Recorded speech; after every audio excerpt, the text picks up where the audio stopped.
আমাদের নবীজির সমস্ত হাদিসগুলোর সামনে নিয়ে কোন হাদিসটা আগের, কোনটা পরের, কোনটা নাসিখ, কোনটা মানসুখ, কোনটা রহিত, কোনটা মুহাল, এগুলো সব বিবেচনা করে বিচক্ষণ লোকেরা আলেমরা যে সিদ্ধান্ত দিয়েছেন আমরা সেই সিদ্ধান্ত মতো জীবন কাটাই।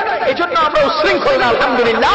আর যারা আজকে আহলে হাদিস নামধারী বা আমরা হাদিস মানি আর কিছু মানি না, দেখেন না ওদের মধ্যে এই সমস্ত উশৃঙ্খলতা। কেউ এখানে হাত বাঁধে, কে এমনি বাঁধে, কে এমনি বাঁধে, কে বাঁধতে বাঁধতে নেমে যায়, কেউ হাত উঠায়, আবার কেউ উঠায় না, আবার সোজা থাকে, আবার দাঁড়ায় থাকে, মানে এক একজন। তাহলে ওদের 12 জনের 12 স্টাইল আর আমাদের 12,000 জনের এক স্টাইল।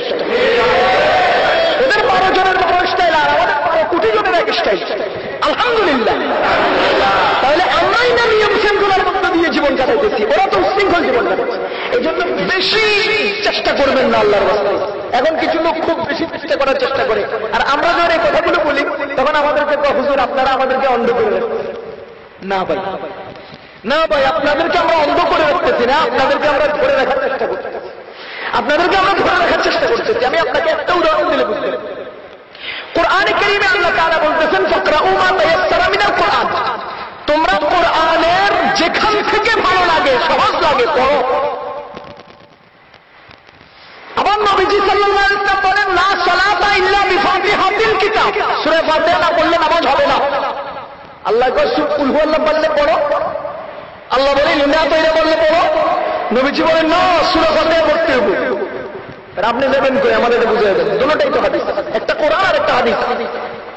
আপনি আমাকে সমাধান দেন, খোদার কসম করে বলবো এই মুহূর্তে বিজ্ঞ উলামায়ে কেরামের, ফুকাহায়ে কেরামের দেওয়া সমাধান ছাড়া আমাদের জীবন চলার কোনো রাস্তা নেই, আমাদের জীবন চলার কোনো রাস্তা নেই। আল্লাহ সূরা ফাতিহা পড়ো, কুল হুয়াল্লাহ পড়ো, ইন্না তাইরা পড়ো, ফাকরাউ মা তায়াসসারা মিনাল কোরআন, যা সহজ লাগে পড়ো। নবীজিকে সূরা ফাতিহা পড়তে হবে, তাহলে নবীজিকে মানতে হলে আল্লাহকে ছাড়তে হবে, আল্লাহকে মানতে হলে নবীজিকে ছাড়তে হবে, যাবেন কোথায়? এবার ইমাম আবু হানিফা রাহমাতুল্লাহ আলাইহি এই আয়াত আর হাদিস নিয়ে বসছেন, বসে কয় উম্মতের তো চাইতে হবে না, তারা বিপদে পড়বে। তো উনি বলেন যে দেখো আল্লাহ বলেন ফাকরাউ, এটা হলো কোরআনের হুকুম। ওলামায়ে কেরাম এখানে আছেন, সহজে বুঝবেন। ফাকরাউ এটা আমরের সিগা, আমর হুকুম। আর কোরআনের আমর দিয়ে ফরজ সাব্যস্ত হয়, কোরআনের অবাধ্য হুকুম দিয়ে কি সাব্যস্ত হয়? সাব্যস্ত হয়। ইমাম আবু হানিফা রাহমাতুল্লাহ আলাইহি ফাকরাউ, তোমরা কেরাত পড়ো, সমান সমান কেরাত পড়া ফরজ। কি লিখলেন? সমান সমান কেরাত পড়া ফরজ। এরপরে আসছে আরেকটা হাদিস, লা সালাতা ইল্লা বিফাতিহাতিল কিতাব। হাদিসের অকাট্য হাদিস দ্বারা ওয়াজিব সাব্যস্ত হয়, অকাট্য হাদিস দ্বারা কি সাব্যস্ত হয়? ওয়াজিব সাব্যস্ত হয়। তাই নবীজির এই হাদিসটা লা সালাতা ইল্লা বিফাতিহাতিল কিতাব, এই হাদিসটাকে এখানে রাখলেন, রেখে সমান সমান সূরা ফাতিহা পড়া ওয়াজিব। তাহলে কেরাত পড়া কি হলো? বলেন না, কেরাত পড়া কি হলো? সূরা ফাতিহা পড়া কি হলো? ওয়াজিব। সূরা ফাতিহা কি কেরাত না? সূরা ফাতিহা কেরাত না, তো কেরাত পড়া ফরজ, সূরা ফাতিহা পড়া। কেউ যদি সূরা ফাতিহা পড়ে কেরাত পড়া হয়ে যাবে না? কেরাতের ফরজ আদায় হয়ে যাবে না? হয়ে যাবে। তাহলে আল্লাহ যে বলছে মা তায়াসসারা মিনাল কোরআন, কোরআনের যেখান থেকে সহজ লাগে পড়ো। এবার ইমাম আবু হানিফা রাহমাতুল্লাহ আলাইহি এই আয়াতটারে নিজ দিয়ে রাখছে, কয় মা তায়াসসারা মিনাল কোরআন, কোরআনের যেখান থেকে ইচ্ছা পাক পড়ো, সমান সমান অন্য একটা সূরা মিলিয়ে পড়া ওয়াজিব। তাহলে কি বের করলেন? তিনটা মাসালা বের করলেন, কেরাত পড়া ফরজ, সূরা ফাতিহা পড়া ওয়াজিব, অন্য সূরা ফাতিহার সাথে আরেকটা সূরা মিলিয়ে পড়া ওয়াজিব। এক আয়াত এক হাদিস থেকে তিন মাসলা বের করতেন, একটা ফরজ দুটা ওয়াজিব। কোন বাহাদুর আছেন আবু হানিফার ফয়সালা ছাড়া আপনি জীবন কাটাইবেন? কোন বাহাদুর আছেন এমন?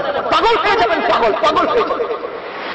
আমাদের নবীজি সাল্লাল্লাহু আলাইহি ওয়াসাল্লাম এক জায়গায় দাঁড়ায় পেশাব করতেন জীবনে একবার, বুখারী শরীফে আছে। আবার হযরত ওমর রাদিয়াল্লাহু তাআলা আনহুকে আমাদের নবীজি বলেন লা তাবুল কায়মান, দাঁড়ায় পেশাব কইরো না। আচ্ছা আপনারা বলেন তো, হাদিস যদি মানতে চান, কোন ইমামের কথা মানি না, হাদিস কিন্তু হাদিস মানি, তাহলে এক জায়গায় নবীজিকে দাঁড়ায় পেশাব কইরো না, আরেক জায়গায় নবীজি নিজে দাঁড়ায় পেশাব করছে, তাহলে আপনি কই যাবেন? আমার বুদ্ধি দেন, যাবেন না কই?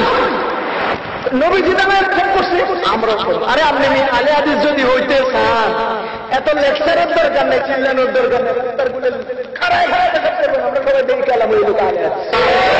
আপনার বলছে একটা দাঁড়ায় পেশাব করা শুরু করে দেন, তাহলে আমরা চিনে ফেলবো। আপনি আমি চিল্লা চিল্লা করেন কেন? আমি হাদিস মানি, হাদিস মানি। আর হাদিস মানতে গেলে আমল শুরু করেন, রাস্তার খুলে দাঁড়ায় পেশাব করেন, তো আমরা দেখবো এই লোকটা আলে হাদিস। আপনার চিন্তা কি আছে? হাদিসের মধ্যে আছে নবীজি সাল্লাল্লাহু আলাইহি ওয়াসাল্লাম এমন একটা এলাকায় গিয়েছেন যে এলাকায় কাদা আর ময়লা, বসার কোন রাস্তা নেই। তখন তিনি দাঁড়িয়ে পেশাব করেছেন। ও মুসলমান, ইমাম আবু হানিফা রাহমাতুল্লাহ আলাইহি দুটো হাদিসকে সামনে নিয়ে বলেন, আমাদের নবীজি স্পষ্ট হুকুম করেছেন দাঁড়িয়ে পেশাব করিও না। আমাদের নবীজি সারাটা জীবন বসে পেশাব করেছেন। সুতরাং এই হুকুম এবং নিজের জীবনের সারাটা জীবনের আমল দুইটা দ্বারা বুঝে যায় বসে পেশাব করা সুন্নাত আর দাঁড়িয়ে পেশাব করেছেন।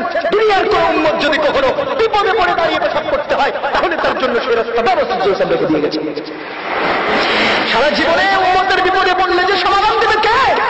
এই জন্য নবীজি জীবনে একবারের জন্য দাঁড়িয়ে পেশাব করে আমাদের জন্য বৈধতা রেখে গেছেন। আর সারা জীবনের আমল আর হাদিস এই দুটো দিয়ে আমাদের জন্য সুন্নাত সাব্যস্ত করে গেছেন।